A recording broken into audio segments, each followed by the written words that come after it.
Welcome to Tiruppur cooking. இன்றைக்கி நம்ம நெய் பொடி இட்லி எப்படி செய்கிறதுன்னு பார்க்கலாம். கடாய் இப்போ அடுப்பில் வச்சிட்டோம். இது கூட நெய் ஒரு 4 ஸ்பூன் ஊற்றிக்கலாம்.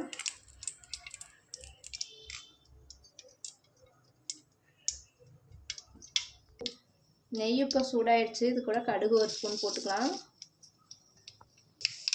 கடுகு இப்போ பொரிஞ்சிருச்சு. பெரிய வெங்காயம் பொடியாக நறுக்கி ஒரு 5 வெங்காயம் வச்சுருக்கேன். இதை போட்டுக்கலாம்.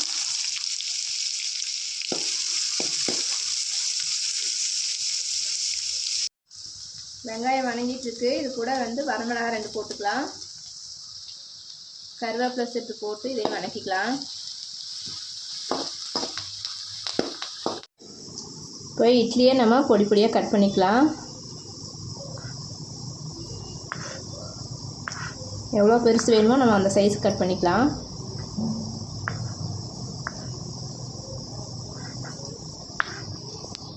வெங்காயம் இப்போ நல்லா வணங்கிடுச்சு. இது கூட நான் ஒரு 10 இட்லி எடுத்து பொடியாக கட் பண்ணி வச்சுருக்கேன். அதை போட்டு வணக்கிக்கலாம்.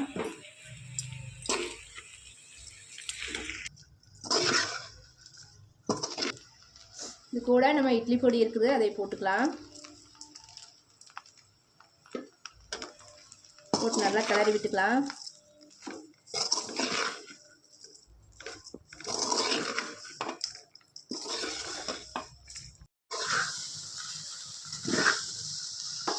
இப்போ நல்லா வணக்கியாச்சு.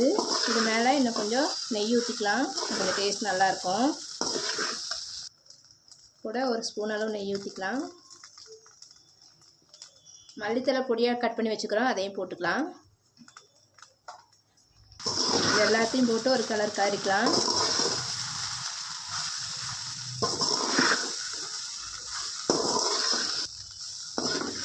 இப்போ நெய் பொடி இட்லி ரெடி ஆயிடுச்சு. பாருங்கள், நல்லா வணங்கிடுச்சு. இப்போ நம்ம அடுப்பை ஆஃப் பண்ணிடலாம். நெய் பொடி இட்லி இப்போ ரெடி ஆயிடுச்சு. இந்த வீடியோ உங்களுக்கு பிடிச்சிருந்தா லைக் பண்ணுங்கள், ஷேர் பண்ணுங்கள், சப்ஸ்கிரைப் பண்ணுங்கள். தேங்க்யூ.